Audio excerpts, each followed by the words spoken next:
Alors s'il y a bien un truc sur lequel Ivory Tower, le développeur de The Crew Motorfest, mérite un 20 sur 20, c'est les surprises, puisque hier, le 23 juillet 2024, comme ça, sans prévenir, ils ont lâché un trailer pour annoncer le nouveau Elite Bundle de The Crew Motorfest. Et ce Elite Bundle est incroyable, il contient deux voitures de fou furieux, la Nissan Italdesign R50 GTR qu'on va tester aujourd'hui en vidéo, et aussi la Hypercar Hyperion, qui est une hypercar qui roule à l'hydrogène, qui est aussi une dinguerie et que peut-être on testera en vidéo demain si, voilà, si ça vous intéresse et que vous le dites bien sûr en commentaire. En tout cas aujourd'hui, petit gameplay avec la nouvelle Italdesign R50 Nissan. C'est une vraie dinguerie cette voiture, déjà parce que c'est une exclusivité et je ne connais pas d'autres jeux où cette voiture est présente. C'est-à-dire que sur Forza, Gran Turismo, Need for Speed, on ne l'a pas. Le seul jeu AAA à ma connaissance sur PC et console qu'il a, c'est The Crew Motorfest. Et là-dessus, c'est vrai qu'ils sont trop forts, ils ont toujours réussi sur The Crew, que ce soit le 2, le premier ou Motorfest, à ajouter par surprise des dingueries, des trucs complètement inattendus. Et ça, on va dire sans occasion spéciale. C'est pas pour Noël, c'est pas pour je sais pas quelle célébration. C'est juste comme ça, et franchement, c'est incroyable. Donc aujourd'hui, petit gameplay sur la Italdesign R50 de chez Nissan, de chez Italdesign du coup, qu'on va donc tester, qui est en catégorie Hypercar. Donc déjà, gros changement par rapport à la Nissan GTR classique sur ce jeu, c'est que la GTR classique, elle est en catégorie Street Tier. On est là en catégorie Hypercar, donc on est sur une caisse qui a déjà des performances bien plus élevées de base. Et puis en vrai, même si on reconnaît bien sûr la silhouette de la Nissan GTR qui se cache sous cette voiture là, la Italdesign elle est quand même bien différente du Nissan GTR normal en termes de design, il n'y a pas grand chose en commun. Je pense que presque chaque panneau de carrosserie au final est légèrement différent. Alors attendez, je vais me téléporter à un endroit genre en ville où il y a plus de lumière, histoire que je puisse vous montrer ça tranquillement. Voilà, ce sera peut-être un peu mieux, comme ça je peux m'arrêter. Alors j'ai cassé un petit peu l'auto, mais ça va se réparer, vous inquiétez pas, il n'y a rien de définitif. Le design est quand même assez exceptionnel, elle est moderne, mais elle a quand même un côté néo-rétro. J'ai l'impression qu'on est genre en 2080 et que quelqu'un a décidé de faire une espèce de resto mode de Nissan GTR. Je trouve que ça tue. Donc Italdesign a produit cette voiture et l'a conçue pour les 50 ans de l'appellation GTR, d'où le nom Nissan R50. Et bon bah déjà effectivement on retrouve le V6 3,8 litres de la Nissan GTR, mais porté à 720 chevaux, donc ça ne déconne pas. On a 1600 kg, 0 à 100 2 secondes 5 et vitesse de pointe 320 km/h. Alors ça peut paraître un petit peu faiblard pour une hypercar, effectivement sur le jeu elle est de base avant amélioration et avant réglage dans le moins bon tiers des hypercars, c'est-à-dire les hypercars qui ont le moins bon indice performance. Mais le châssis est très bon à mon avis, on a les 4 roues motrices, la voiture a l'air d'être super maniable. Et je pense qu'avec les améliorations et avec les réglages, ça va être une véritable petite dinguerie. Franchement, le design il est vraiment exceptionnel, c'est vraiment ce que j'aime le plus cette voiture là. Notamment l'arrière, l'arrière effectivement on reconnaît la signature visuelle de la GTR avec les deux phares ronds. Mais en vrai ça n'a rien à voir avec une Nissan GTR, notamment avec l'aileron là, qui va se déployer et se rétracter selon la vitesse à laquelle on roule, selon ce qu'on fait sur le jeu. Ça change vraiment la silhouette de la caisse.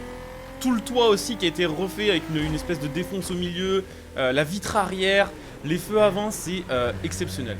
Donc la voiture est super jolie, la voiture a l'air d'être quand même assez pétée en termes de maniement. Je vous le disais par contre c'est dans le Elite Bundle qui coûte aux alentours des 2 500 000 crédits parce que il contient 7 Nissan plus la Hypercar Hyperion dont je vous parlais tout à l'heure.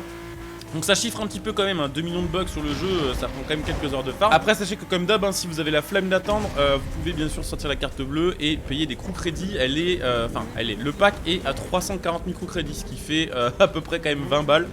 Ce qui pique un peu, mais voilà, bien sûr en farmant le jeu, vous pouvez avoir tout ça sans sortir la carte bleue. Alors je vais vous montrer aussi évidemment l'intérieur de cette voiture là. Alors on voit pas grand chose, je pense qu'on verra ça mieux bien sûr au garage une fois que on sera en train de la custom. Mais ça a l'air assez stylé. Est-ce que c'est du carbone brut? Ou est-ce que c'est tout simplement les ombres de la pluie sur le pare-brise qui font des espèces de petites taches? Je sais pas. En tout cas, bon, là pour le coup, je trouve que ça ressemble plus à une Nissan GTR normale. On reconnaît un peu les affichages, on reconnaît les écrans et tout ça. Ça a l'air d'être un peu futurisé aussi, mais c'est moins différent que l'extérieur. Par contre, putain, le champ de vision de devant, il est vachement plus petit encore. Est-ce qu'il y a... Ah je sais pas, le pare-brise de devant est peut-être plus petit aussi en fait sur une Italdesign. Donc en vrai c'est un vrai chef-d'œuvre, c'est quand même un chef d'œuvre. On va dire que Italdesign ils ont pris un châssis GTR mais en fait ils ont refait tout ce qu'il y avait autour en essayant de garder, on va dire les éléments les plus visuels et les plus connus de la Nissan GTR et ils ont fait un truc incroyable. On va se faire une petite pointe de vitesse et après on va aller la custom. Si on peut la custom, en vrai je sais pas si on peut la custom, peut-être pas. Mais on va aller vérifier au moins, puis on verra aussi ce qu'elle va donner avec les améliorations. Mais déjà petite pointe de vitesse. Elle a une sacrée tronche. Franchement je pense que c'est un des bundles les plus fous qui a été ajouté sur le jeu. Franchement quand on voit les dingueries qui nous sortent comme ça, on peut se dire que peut-être un de ces quatre on aura la tourbillon ou un truc comme ça qui va arriver du jour au lendemain sans prévenir sur le jeu. Ça va être masterclass. Allez, on va mettre la nitro dans pas longtemps. On va peut-être passer la petite 7ème. Ah, y'a pas de 7ème? Ok. Y'a pas cette. C'est pas une boîte 7 normalement, GTR? Non, bah non, peut-être pas, je dis de la merde. Et effectivement, avec le nitro 350 km/h. Donc je vous dis de base, en ligne droite, elle est pas monstrueuse. Là où elle est bonne, je pense, c'est vraiment la tenue de route et le freinage. Donc écoutez, on va aller checker les customs et on va aller checker les améliorations de cette Italdesign R50. Let's go. Pour info, sachez quand même que si le jeu vous intéresse, si voilà, à force avec le temps vous trouvez que ce qu'il y a sur le jeu est vraiment ouf, notamment quand on voit des ajouts comme ça, sachez que vous pouvez choper le jeu à prix réduit via deux moyens, en soutenant ma chaîne et voilà, en faisant des petites économies de votre côté. Soit en utilisant mon lien Instant Gaming que vous avez trouvé sous cette vidéo, soit en utilisant le code créateur Equinox sur le store Ubisoft. Donc si vous avez envie voilà, de vous faire kiffer à prix réduit, n'hésitez pas et en plus ça aide la chaîne, voilà tout simplement. Donc là on est full en termes d'indice perf. Alors après j'ai toujours pas de setup jaune. Enfin full jaune je veux dire. Mais 1620 chevaux. 1600 kg, bon ça va pas bouger. 450 km/h, donc là on est au top de la VMAX. Et accélération 2 secondes 5. Ça va pas beaucoup changé non plus. Donc peut-être qu'elle a tellement de puissance maintenant qu'elle va un peu burner, je sais pas, on verra. En tout cas la VMAX est très très bonne. Le freinage est plutôt bon. J'ai latéraux accélération un peu moins. Mais ça peut être quand même une super bonne base. Alors je vais montrer aussi bien sûr les customs, s'il y en a. Merde, véhicule customisé, les peintures déjà. Ah, il y a plusieurs petites peintures. Pouah. Oh, elle est jolie aussi en rouge, mais j'avoue elle est stylée dans toutes les couleurs en fait. Même en noir, pour le coup ça va. Mais en vrai le gris vert comme ça il est exceptionnel. Moi je vais laisser ça, après pièces esthétiques. Ah malheureusement, c'était un peu le truc à craindre. Pas trop de custom sur cette voiture qui est déjà très customisée par Italdesign. Ok, alors c'est pas grave, je vais vous montrer l'intérieur du coup vu qu'on voit mieux. Ah, est-ce qu'on voit mieux les portières? Ah mais en fait non, c'est de l'Alcantara je pense tout simplement. C'est de l'Alcantara mais avec les ombres du jeu et l'effet frotté entre guillemets, ça doit ressortir comme ça. Donc avec les petits sièges, avec évidemment tout dans la voiture qui est assez incroyable. En fait maintenant qu'on l'a changé de couleur et que je vois un peu plus de détails en rouge là par exemple, ça n'a rien à voir avec une GT1 normale, l'intérieur. C'est une dinguerie hein. C'est une dinguerie pour une fois cette voiture là, IRL, coûte je crois quelque chose comme 900 000 € la Italdesign au moment où ils l'ont sorti. Donc si vous avez envie d'en acheter une, ça chiffre un peu quand même, on va pas se le cacher. Donc c'est bien aussi de l'avoir sur des jeux comme celui-ci parce que pour voir une Italdesign de près comme ça et pour pouvoir l'ausculter comme on le fait là sur le jeu, IRL, va falloir se lever tôt quand même. Un petit carbone, petit je sais pas comment dire, petit bandeau bleuté là. Stylé. Finition, c'est quoi ça? C'est what the fuck? Pourquoi il n'y a rien qui change? Il n'y a rien qui change. Ok, alors bizarre non? Matériaux. Ok, donc ça c'est ok. Soit cuir, soit Alcantara. Et il n'y a rien qui change. Ok. Bon. Petit bug je pense. Alors, effectivement la voiture burn un peu. Hein. 1600 chevaux. Forcément même en 80 roues motrices. Ça déconne pas. En plus je crois que la piste est mouillée là. Il a dû pleuvoir un peu. Après vous allez dire ouais la piste elle est tout le temps mouillée sur le jeu. Non, souvent elle a l'effet brillant comme si c'était mouillé, mais elle est pas mouillée. Là elle est vraiment mouillée pour le coup.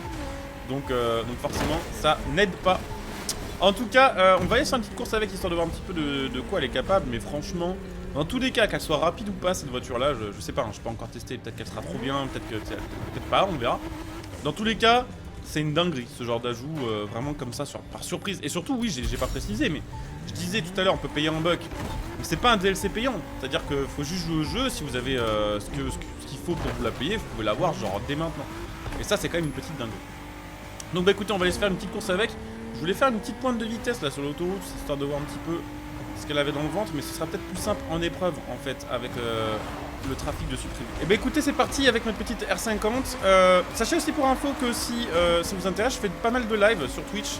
Vous les voyez pas forcément sur YouTube parce que tous n'y sont pas et parce que la notification de YouTube pour les lives elle marche un peu quand elle veut quoi, elle est un peu en grève en ce moment. Mais sachez que je fais pas mal de choses sur Twitch. Là hier j'ai fait du Motorfest, demain on va se faire du Forza, vendredi on va se faire du Gran Turismo. Ce week-end on va se faire un peu de TDU2 je pense, histoire d'avancer sur le jeu avant la sortie de Solar Crown. Donc si vous aimez les jeux de course, et pas que, parce que je fais pas que du jeu de course mais j'en fais beaucoup, n'hésitez pas voilà, à venir me follow sur Twitch et éventuellement à utiliser votre Prime, ça fait toujours plaisir et ça soutient. Voilà bah écoutez, on va essayer de se faire une petite pointe de vitesse avec la GTR. Petite pointe avec l'Aspi là. 483, 484 sans réglage, par contre full au routeur, genre là elle ira pas prendre 500. Et surtout bah elle a une bonne tenue de route en fait, genre vu les stats je m'attendais à ce que ce soit un missile de ligne droite mais qu'elle soit pas folle en virage, mais en fait vous voyez en virage elle est pas mal aussi. Le freinage est ok, c'est pas la meilleure en freinage, c'est vrai que le freinage c'est peut-être son point faible. Mais la tenue de route est bonne, l'appui à haute vitesse est plutôt correct. L'accélération elle est zinzin, et puis la VMAX quand même 480 sans réglage, c'est aussi bien qu'une Iesco qui est censée être quand même bien pété en ligne droite. Donc c'est très bien, voilà, et c'est un très bon ajout et j'espère qu'ils continueront comme ça à mettre des petites pépites de temps en temps pour, par surprise tout simplement, ça fait la différence par rapport à la concurrence. Voilà, et bah écoutez, on s'approche de la fin de la course et de la fin de la vidéo. J'espère que ça vous aura plu, je vous dis à très bientôt pour un nouveau contenu. Bonne journée à tous, ciao.